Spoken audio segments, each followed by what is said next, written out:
What's up, and welcome to another episode of Squirrel Radio. First official episode, or podcast, or whatever the hell you want to call it. Apparently I have to record these on my phone as voice memos and do what I did before to post my first one, because I tried recording from my computer in iMovie and it just wouldn't do it. Of course, I didn't actually try very hard to get it to work, so this is the way that I know this is the way we're going to keep going. So a few people actually listened to the intro, which I was astonished that more than 5 people listened to it, so good on me.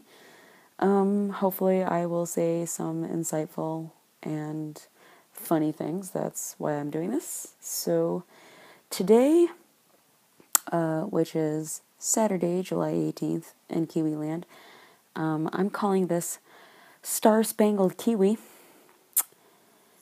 and it's kind of my take on being an American in New Zealand. When I left America, I was like this self-loathing American, fancied that I wasn't anything like Americans, that they were all assholes and ignorant and blah blah blah, and you can say whatever you want about anywhere, really.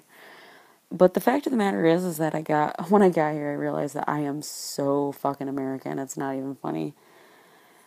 I have all the traits of American. I sound American. I'm American. Oh dear. It actually bothered me at first, but then the Kiwis excused a lot of my behavior because I'm American as well, which I thought was kind of funny. So I was like, fuck it, I'll just go with it. Yep, I'm American, but I'm trying like hell to get a permanent visa so I don't have to go back there. So I'm fine being known as the American in the context that, I'm going to stay in New Zealand. That's great.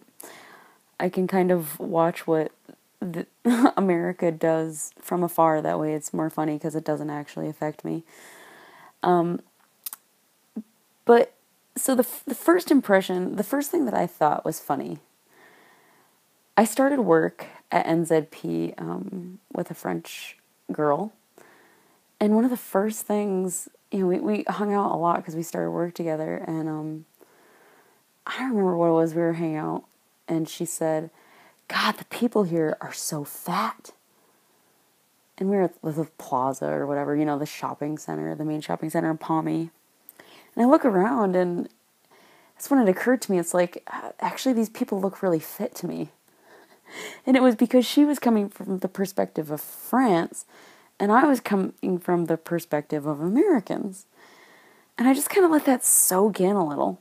I was like, yeah, to someone from France, these people would look really fat.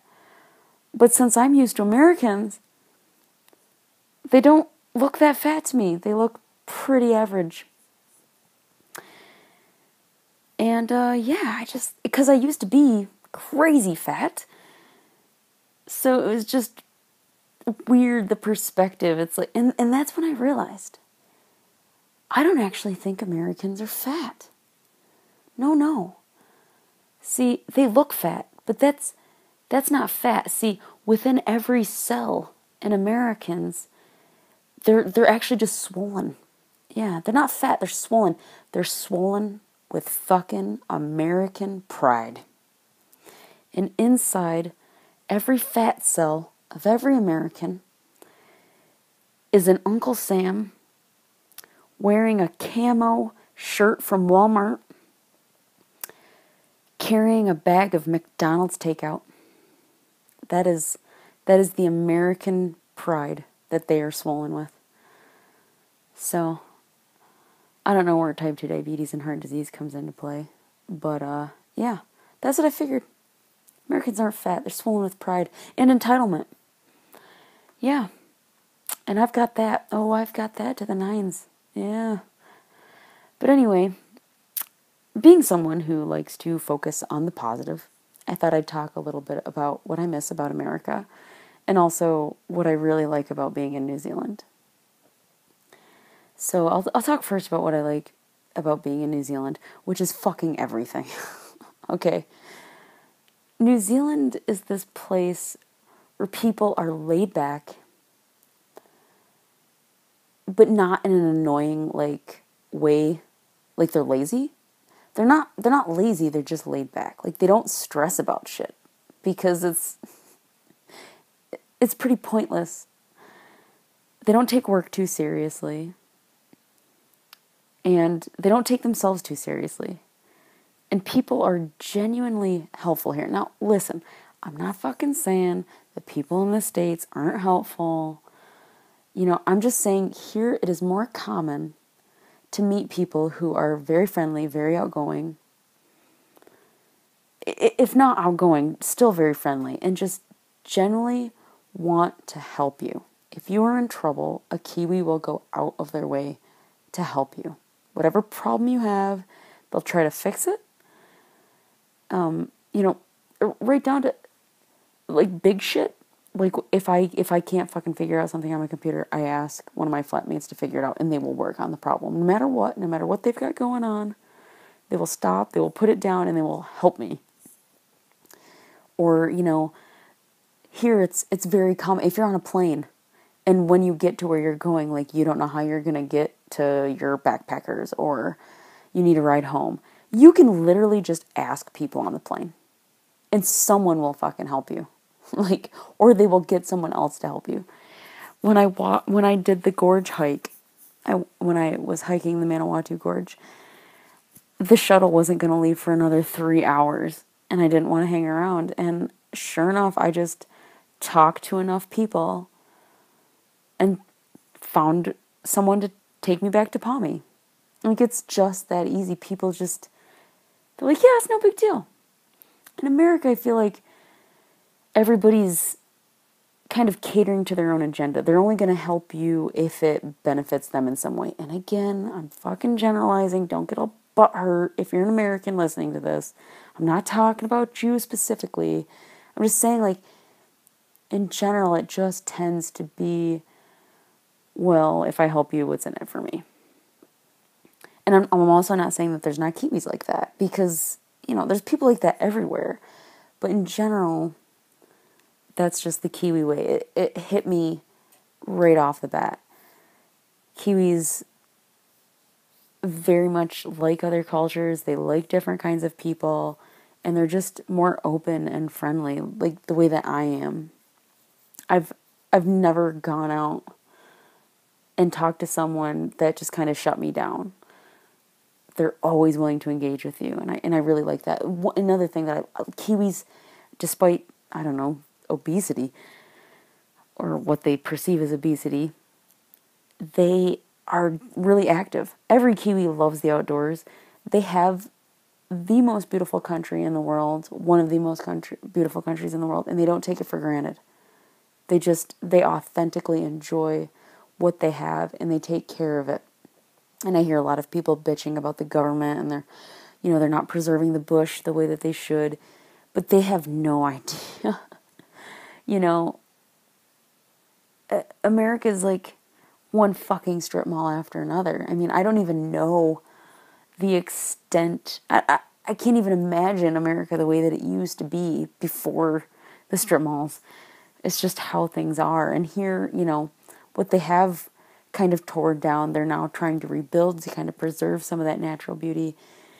And one thing that kills me is that, oh, Palmy, why would you move to Palmy? It's so boring. I've got the gorge. I mean, there's tons of tramps really close. It's the same everywhere. There's always people who aren't happy with where they are. And I can tell you right now, anybody who thinks fucking Palmy is boring has never lived in Kansas. Never. I can tell you right now, that fucking place is boring. The most interesting thing that you can do is go to Walmart on a Saturday night. Like, oh shit, I wish I was exaggerating. But yeah, no. This place is gorgeous. And another thing that I love here is, and it goes with Kiwis just being more relaxed. They don't take themselves too seriously. Guys dance here. We'd go to Shooters on a Friday night, and more than half the dance floor would just be dudes. And it's not a gay bar. It's just I feel like in the States, guys only dance if they're with a chick, and then they're not dancing. They're letting some fucking chick grind on them, and they're calling that dancing. They're not dancing unless you go to New York City with some actual club and there's black people dancing. That's the only time you're going to see guys dancing. But here, it's just white dudes getting their dance on, feeling the music, not letting people's judgments go too crazy. It's fucking great. It's refreshing. And I'll go out with my flatmates or my guy friends and be dancing, and a guy will still come up and dance with me. Like, it's not, because in the States, it's like, holy shit, that's territorial. I knew if I was going out with a friend dancing that no other guy was going to dance with me. Because it's like, it's almost like they cocked their fucking leg and pissed on me, and now I'm their territory. It's that level of weird. A guy will not dance with a girl who is with another guy. And here it's not like that. Because people just don't give a shit. They're like, yeah, dance with her, dance with that person over there. It's just like, you're all kind of dancing together. It's just really great. Coincidentally, I love dancing. It's like my favorite thing in the world. And even though my friends really don't like it that much, I feel like they go at least a couple times a month because they know I want to go dancing. So I think they do it to fucking humor me. Yeah. And there's heaps of things that I love about New Zealand that I can't really think of right now. I didn't write those down. But, you'll hear me talk about them all the time. I'm here for a reason, right? Anyway, so here's what I miss about America. And this actually, when I got here, I bagged on America so bad and said, I fucking hate that place. I hate that place. I hate that place. And never even really thought about why. And when I think about it, I don't have a reason to hate America. It was more that when I was living in the States, I told myself, you're not going to be happy here. And it was a self-fulfilling prophecy. People tell themselves that all the time. I'm sure there's tons of Kiwis that are like, oh, I'd be happy if I could get out of New Zealand. There's people like that the world over. The grass is always greener on the other side. And I don't know, for whatever reason, ever since college, I told myself, like, you're going to leave. You're going to leave and life's going to be better. You're going to leave the States and life's going to be better. So I had a shitty time until, lo and behold, I left. And I'm happy now, and that's all that matters. So I don't care if it's a fucking self-fulfilling prophecy. But I would bag on the States so bad that it actually got on my best friend's nerves.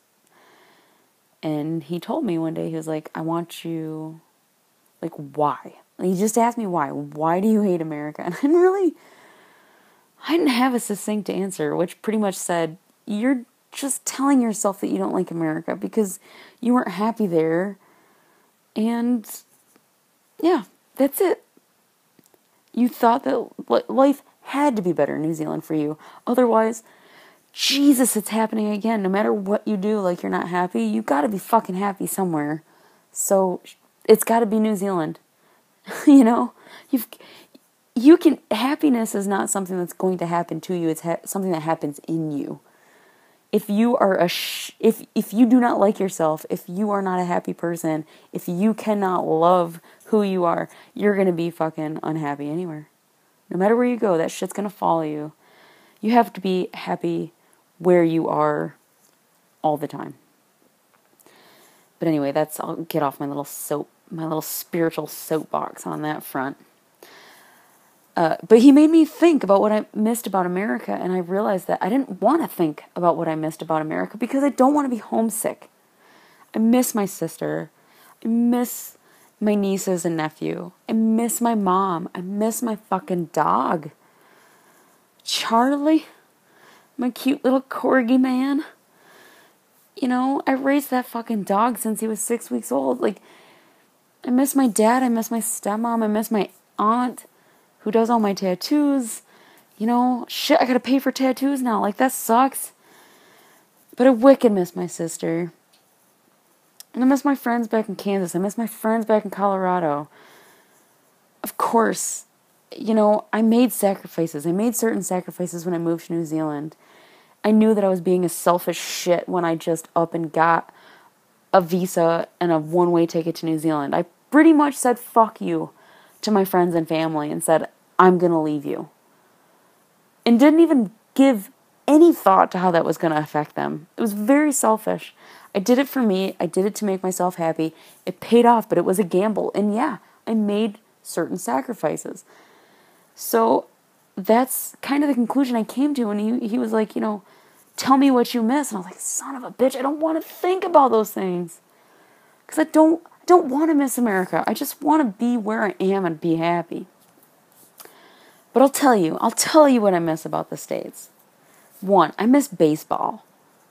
I fucking love baseball.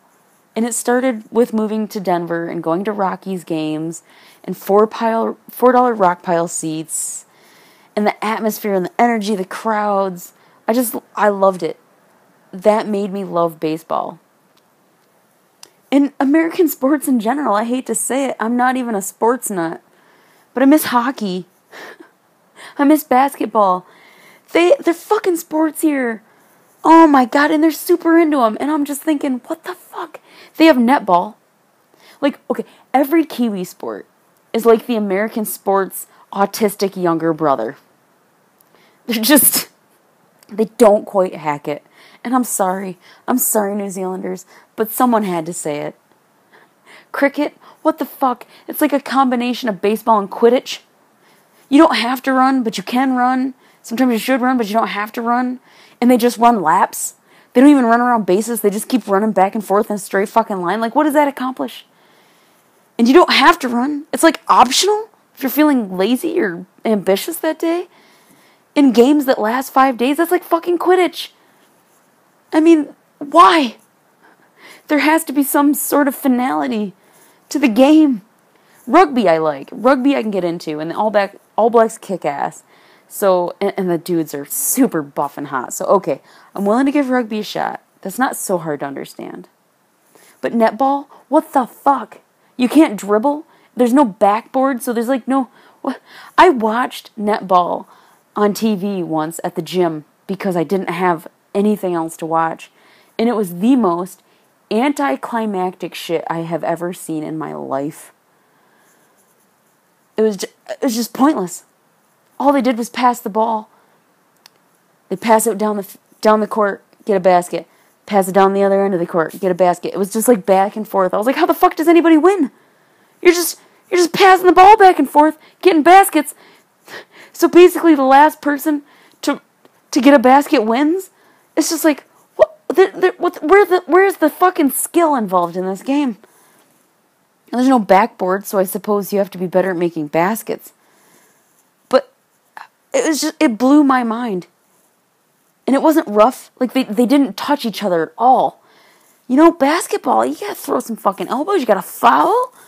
They didn't touch each other. Like, no one would go near each other at all. There was no blocking, there was no picks.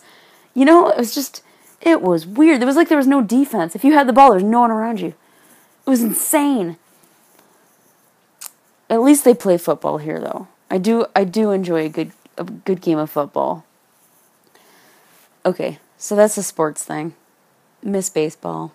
I miss Todd Hilton. Well, I miss Tulo. I can't help it. Oddly enough, I miss squirrels.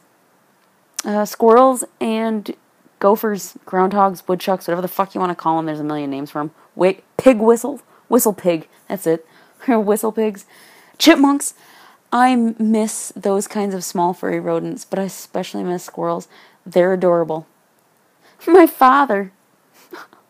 I love this. Tell me this isn't racist.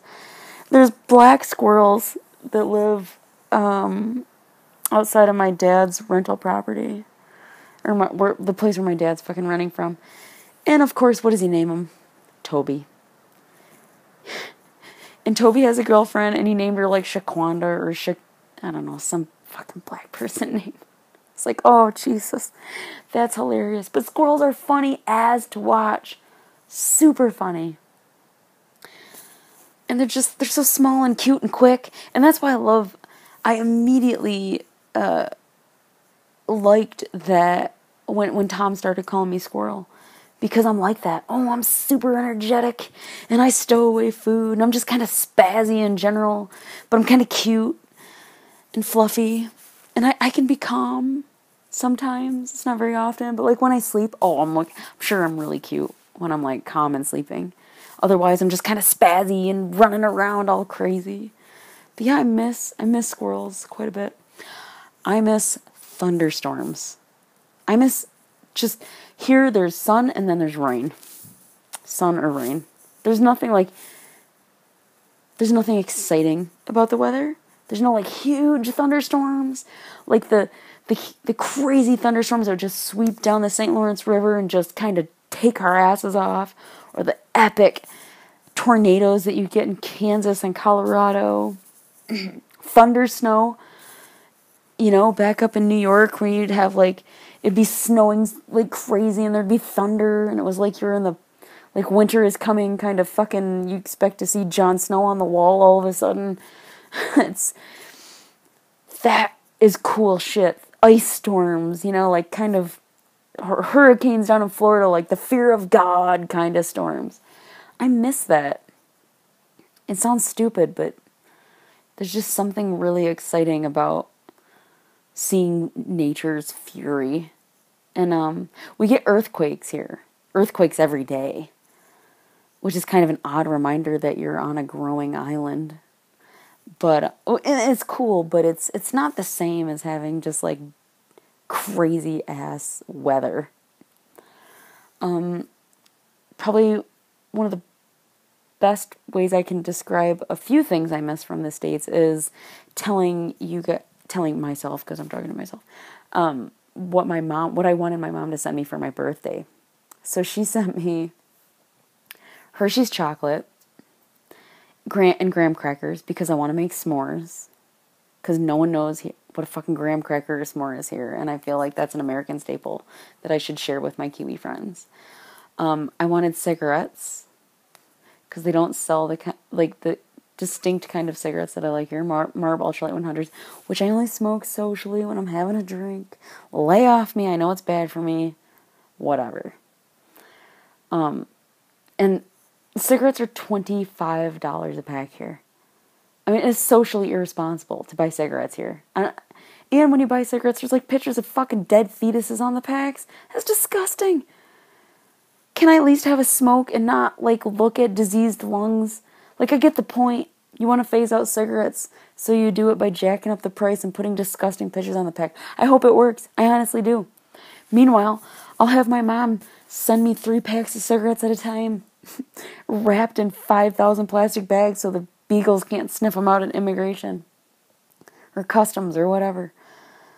I had my mom send me some diphenhydramine, aka Benadryl, because you can only buy it from a pharmacist here, and you can only buy it if you tell them you cannot sleep, and it is expensive as. It's like $20 for 4 fucking pills. My mom sent me 2 bottles, probably cost her $5. Alright, so Benadryl, a must. I also had her send me chapstick. Chapstick per tube here, per 1 tube of fucking chapstick is like $4 here. Why? Why is it that expensive? I don't understand. So my mom sent me like 3 packs of chapstick and hope to God that'll last me until she comes to visit in December so she can bring me more. Because I go through like a tube of chapstick a month, and that's not counting the 5 fucking chapsticks I will inevitably lose or put through the washing machine. Because that happens on a really consistent basis. And she also sent me a scarf because my mommy loves me and it's cute. But I think is that all she sent me? Cigarettes, chapstick, chocolate, Hershey's chocolate, yum. Graham crackers. And she sent me some sugar-free cinnamon gum too, because she knows my taste. I do like that. Okay, here's a big thing I miss. Central fucking heating. Alright, Kiwis, what the fuck? You don't insulate your houses. And they heat their houses with something called a heat pump, which basically looks like an AC unit. And that's effectively what they are. But they can both heat and cool the room that you're in. So, like, literally, Kiwis heat the room that they're in. It's insane. Half of my house is dead to me. I can't even use it because it's like 15 degrees Celsius. I heat my room to 21.5. It's comfortable. But yeah, when I go out to have breakfast in the morning, I have a jacket, a scarf, and mittens. I shit you not. It is pathetic. Oh my God. The first thing I did when I bought my house in Kansas is blow in insulation, side it, put new windows on it, all those energy efficiencies. It's now become a law here. They actually had to make it a law that all rental properties, which is like every property, because Kiwis don't own houses, they usually rent. Well, obviously someone fucking owns the house, but whatever. I know it's really hard to buy a house here is all I know. And they're really expensive. But they actually had to make it a law to insulate these houses. Because people are fucking freezing. Literally. Freezing. But on a positive note, because I like to see the silver lining in everything, that's just good old positive summer. I've actually, despite the fact that my fingers apparently get frostbite because I have shitty circulation, so I get chilblains, zombie fingers, look it up on my blogs, blah, blah, blah. You have this weird shit ravaging my fingers because I have poor circulation, and when I touch hot things, basically the tissue dies. So my fingertips are basically raw and fleshless, and I can't, like, unscrew bottles because it's excruciating. But it all happens because I'm supposed to keep myself warm. But it's impossible when you live in a house that's not insulated and has a heat pump. The heat pump in our house, by the way, heats the fucking hallway in between all the bedrooms. It heats a hallway that we don't hang out in. So the dining room and the kitchen are effectively heated only by the sun on the days where there's actually sun. But yeah, the silver lining, of course. Stop being a cunt, Summer. Look, there's positive in this. I have actually become quite robust to the cold, so I can actually tolerate the cold a lot better than I used to. So that's awesome. I also think it's because I'm eating better, but that's my own hypothesis. Who knows? I don't fucking know. So, what else do I miss about America? I'll tell you right now. The number one thing I miss about America, and this came as a huge surprise to me, I miss black people. Oh my God, I miss black people. Probably because of getting an affirmative action scholarship to college and basically hanging out with all the minorities that I did. Also getting, that's how I went to graduate school was through a minority program. And then when I went to Colorado, I lived in Aurora, Colorado, and I was basically, I worked at King Soopers for a summer supermarket, and I was like the only white person that worked there.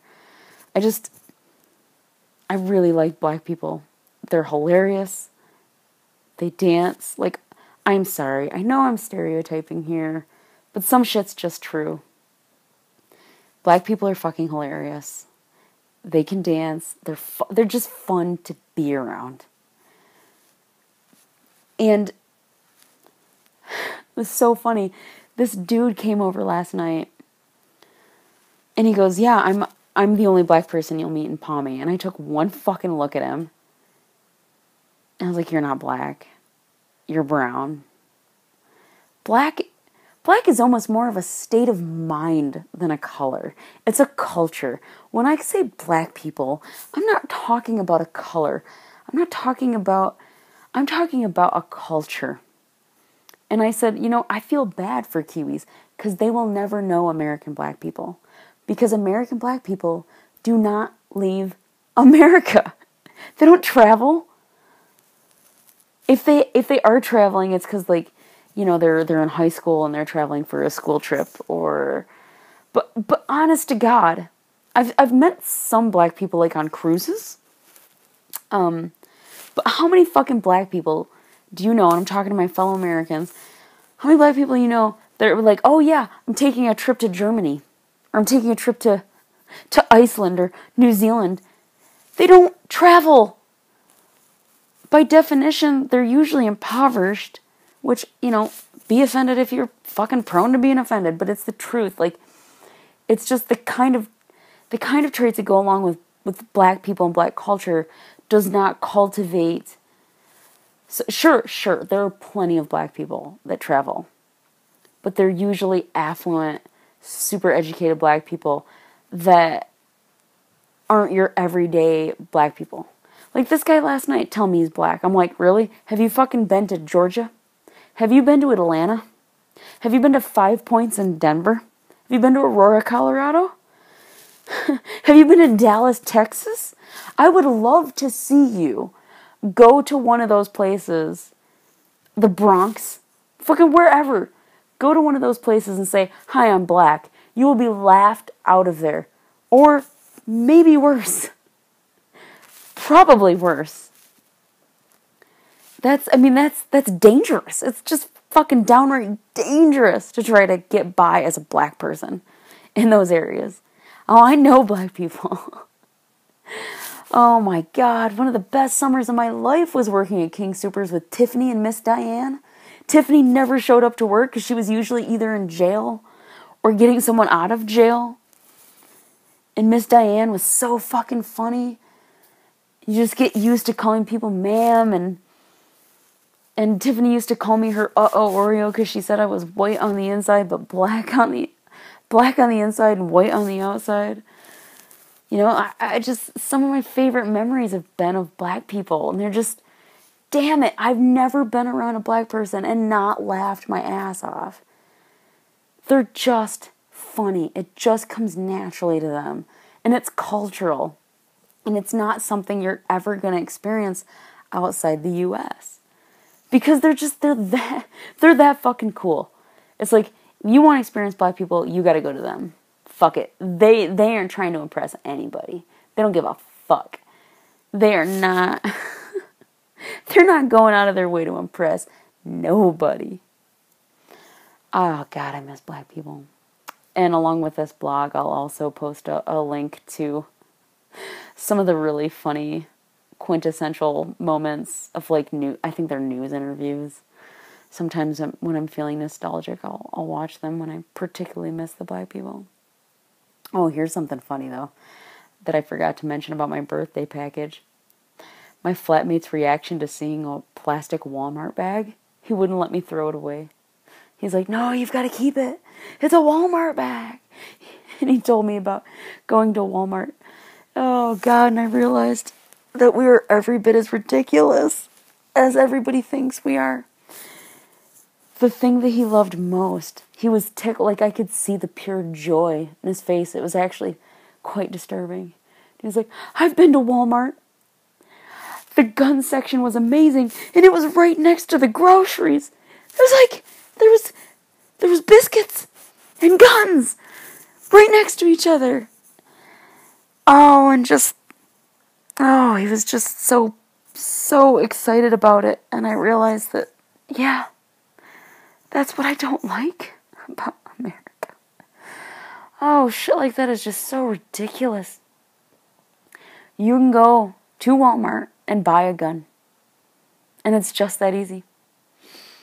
Picking up some chicken for dinner, buy a gun while you're at it. It's like they're giving them out at the fucking door. It's insane. You know, since I've been here, there's been a couple of things going on in the States. There was some shooting. I don't remember where it was. But they'd come up to me and they'd be like, oh, Summer, I heard another shooting in America, eh? And I was like, well, what do you expect? They give out guns at, like, fucking, you could go to, like, one of those, pampered chef parties and giving away guns as parting gifts. Like, it's just, everybody's packing heat over there. And it's ridiculous. So yeah, people are going to shoot one another. I'm not saying it, whatever. Sure, it happens at a lot of places, but you cannot fucking deny that it happens in America more. It's just the facts. It's just the plain facts. Oh, Walmart. The day a Walmart opens in New Zealand is the day I'm going to leave. Yep. You can set your fucking clock by it. It's just a representation to me that I just don't want that. It's bad enough they have Starbucks here and McDonald's. McDonald's is just an international institution now. It's more of a novelty than anything else. I have not gone to a McDonald's here, and I will not. And that food is just fucking toxic. I don't care where you are. But, yeah. But it's, it serves a certain population, and that's great. Good on them. If they want to pound Big Macs, go for it. Get your Kiwi sauce or whatever they call it. But, yeah. And that's all the shit I can basically think about for right now. I'm a star-spangled Kiwi. I can't, there's no denying, and there's no sense in being a self-loathing anything. Not liking who you are is such a waste of fucking time. Here's something. Here I go, climbing that soapbox. Let me get up on it. Okay, I'm situated. Here's what I'm going to tell you. Take this to the fucking bank. You are the only person ever who is guaranteed to not leave you. I want you to think about that and let it soak in. You are the only person that is going to have to put up with you for your entire life. You are the only person that is guaranteed to stick by yourself and never leave you. Other people will die. Friends will come and go. Relationships are on and off. People are constantly going to come in and go out of your life. But you will always be there. So you better fucking like yourself, or it is going to be a miserable goddamn existence. The day I realized that was a critical turning point in my life. Get on that fucking train. It starts with trying to make yourself happy, accepting your character flaws, and eventually loving them. That's why I'm so fucking unforgiving about the person that I am. I intimidate the shit out of people with my brutal honesty. And I am utterly unforgiving about the fact that I put myself first. Because I keep myself happy for that reason. I have to keep myself happy. I cannot make others happy if I'm not happy. That's just the way shit is. That's what your late 20s are about figuring out. That if you're not happy, you can't make anybody else happy. It's just not going to work. So, yeah. All right. Yep. All right. Climbing down off my soapbox now. It's just my 2 cents. Until the next one. Fucking have fun. Do whatever you want to do. Don't let other people shit on you. If people do shit on you, just remember it's probably because they're having a shitty day. So maybe you say, hey, how you doing today? How are you? How are you going? What can I do for you? Instead of just letting the bullshit perpetuate and making someone else's day shitty because someone shat on you. Don't let that shit snowball. All right. Lighters. Oh, God damn it. I have to unlock my phone. All right. Lighters now. Over and out.